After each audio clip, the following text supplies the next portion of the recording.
Give thanks and praise. Welcome back, all you lovely dissidents. It's been a long time. Took a little time off, had a real good summer break there. Looking forward to bringing this one. I have had a bit of an epiphany in my heavens, and I am very pleased to glorify the information and share it in what I think will be a very easy format for everybody to appreciate and understand.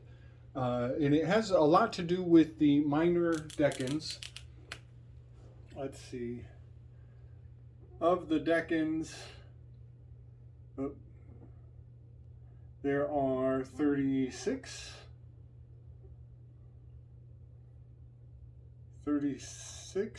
decanS of the constellations. There are 12, and that leaves, let's see, when you add those up, you end up with your 48. Very interesting number, and you subtract those from the 88 total constellations, and you will see that there are 40 remaining. 40 undisclosed constellations. Very sacred number. A lot of people know what I'm getting at. The number of completion. 40 is also the number of days that it takes for Venus to articulate her retrogrades. I've said this before, that the 40 is veneration. It's venerating the rational proportions of Venus's lovely dance that she does in the heavens. So by knowing the 36 deacons and the 12 constellations of the zodiac, I'm sorry, I should be more impeccable, of the zodiac. Let's see. We'll put a Z. The zodiacal constellations. You have more than half of the entire heavens memorized. You will have 48 constellations, leaving you 40 more minor constellations yet to equivocate or gain mastery over, however you want to say that. So I just think that's a very interesting little factoid.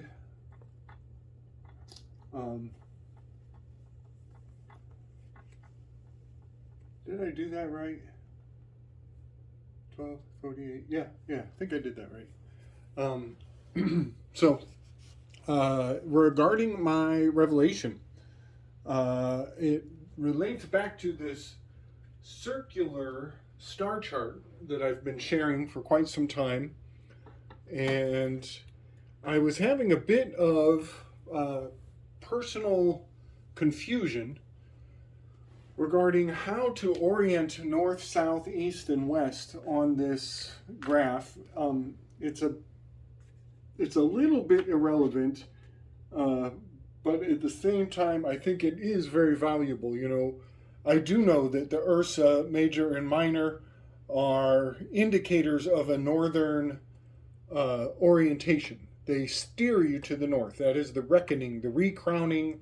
That is the governor, the steersman, the plateau, the plow. It is also the great wheel. So many things rotate around that northern location. But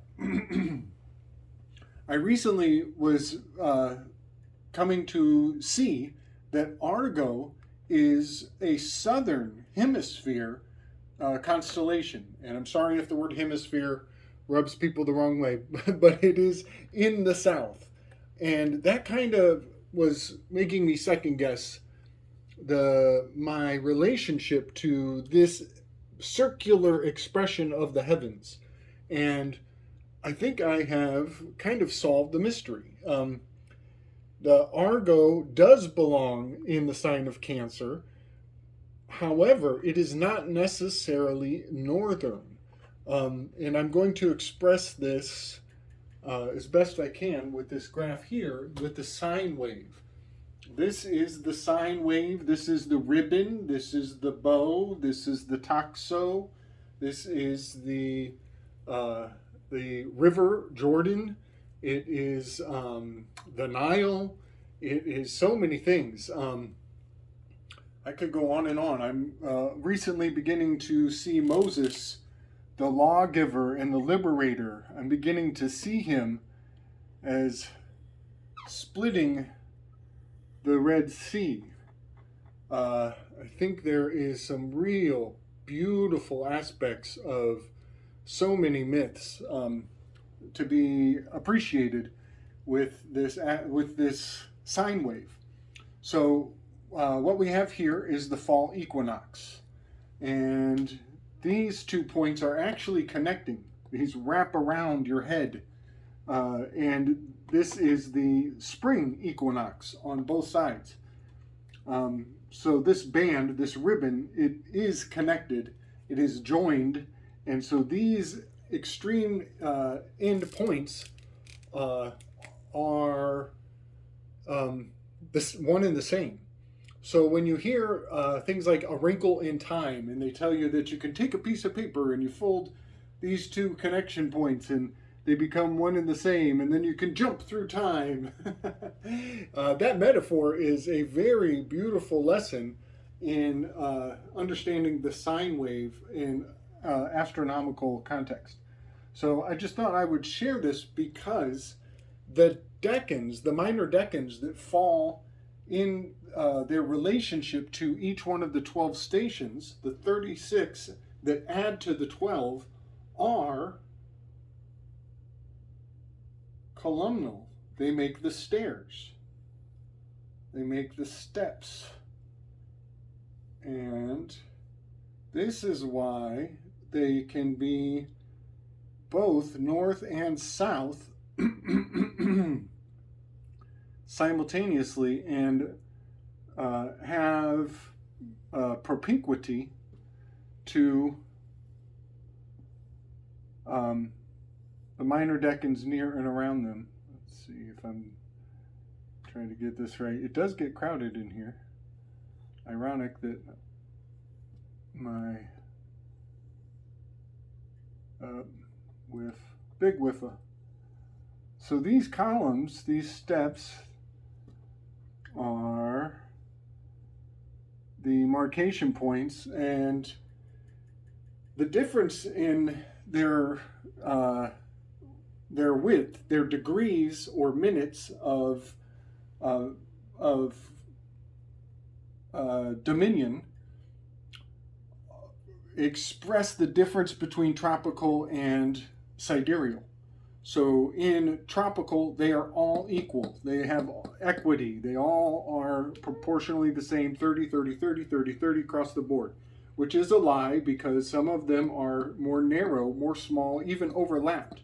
Sagittarius and Scorpio are like right on top of each other. They're basically the same constellation that have been divided up for the sake of providing this nice equal portioned out 12 station system. So, and what's real crazy is it is super crowded in there because that's where Ophiuchus is also. Very interesting, but I'm getting off point. So what I want to say is that the minor decanS of Aries can be in the north. Up here is the north. And Aries also has propinquity to constellations in the southern hemisphere as well. And that is kind of what is happening here. This is much like taking the globe and rolling it out on a flat surface to articulate its dynamics. We're going through some of the same dimensional, warping, so to say. So Aries has, let me get this right, Cassiopeia, Cetus, and Perseus. And I believe that Cassiopeia is very close to the equinox line. Cetus, I believe, has a bit of a more northern relationship. And Perseus is even closer, almost into Taurus, but Perseus is up here. So Perseus could be considered northern to Cassiopeia. And when we get to those Ursa majors and minors, you got the Ursa major, and you got the Ursa minor. You got both of the Ursas up here, but Argo is in the southern, or Argus. So that's very important to know, that while these constellations fall into the dominion of the zodiac sign, they can be in either the north or the south in their relationship to the elliptical plane of the center line of this sigma wave. So I thought I would just share that to maybe clarify any confusion. I may have misspoke in the past. I believe I was implying that Argo was in the north, but that's not impeccable. It is more accurate to say Argo is in Cancer. And that is because it is in the same degrees of this slot of the sky that Cancer has domain over. And a lot of people probably already know this, but these are the constellation that will be highlighted by the morning sun. So I'm not prepared to go into the very fundamental basics of how the zodiac plays out. But each one of these slots are where the sun is shining its favor on as it rolls through all the slots and spots and rolls of the sky. Did I screw that up pretty bad? I might have screwed that up pretty bad. Let me see here. I'm sorry. There. That's maybe a little more on point. That's what I was trying to say, but I think you guys get the gist of what I'm saying. So we got Jacob's ladder here. That's really gratifying to consider. So just to close out this particular installation, I would like to bring forward an interesting headline that came into the news today. I'll share a little link in the show notes about a fella who walked into the FBI in Cincinnati, that is the city of Seven Hills, and started talking shit to the FBI and pissed them all off, and got in some kind of high-speed chase. He goes running off into the country and leads them on a goose chase and ends up in some kind of crazy shootout in a cornfield. And that's just blowing my mind. It's really blowing my mind because we are in a full moon. We are in Leo, which is to say, sovereignty, independence, a lot of, you could say ego. Might hurt my feelings if you did, but there's a lot of ego in Leo shining bright in this time of the year. And the opposite symbol, dominating symbol right now, is going to be the full moon 6 signs away. So let's count the signs. We got 1, 2, 3, 4, 5, 6 stations away from Leo. We have a full moon in Aquarius. And it's very, very interesting that the full moon, I know this is a crescent moon, but it wouldn't make as much sense if I just made it a circle. So we've got a full moon in Aquarius, and Aquarius also has Saturn right now. Let me see if I can put Saturn down. There's also the major malefic of Saturn stationed in the same location that the full moon is over the next couple days. Very powerful significance. This oppositional relationship, Leo does not like authority. Saturn is all about authority. So this lone wolf gunman goes pissing off the fucking cops, leads them into a cornfield, which is leading into Virgo. Virgo holds the wheat stalk in her hand. But the cornfield, that's the crown. That's the crown. And Saturn also has a bit of a crown intrinsic to his mythology. So we have a fight, a shootout, a confrontation regarding sovereignty and who's the boss of fucking who. And it's all playing out in a cornfield. Very, very, very profound symbolic signs and symbols importance. Kind of, you could say encoded, you could say revealed through that story. Whether the story is true or not, I'm not getting into that. What it tells us is that astrological dynamics are important. They are still steering people's belief. Whether it's the truth or not, it is what's happening in the heavens. And they are just giving you an update. It's like the weather for the collective conscious. So that's about it for this one, folks. I hope that was helpful. It definitely is helpful for me. I now have a deeper grasp for the miNor decanS, and folks, maybe when, if they ever ask me about that north or south orientation, I can use this as a flagship, as a Argo for Jason and the Argonauts. Let's drop that in here too while we're having fun. We got Jason, JASON.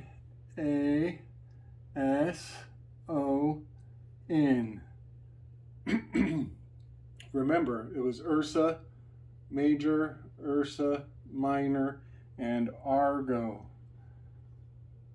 ARGO, Argo. So July, August, September, October, November, and the Argonauts. Jason and the Argonauts. Just a bit of synchro mysticism for everybody to love and enjoy. All right, everyone. Much respect, much love, peace and strength.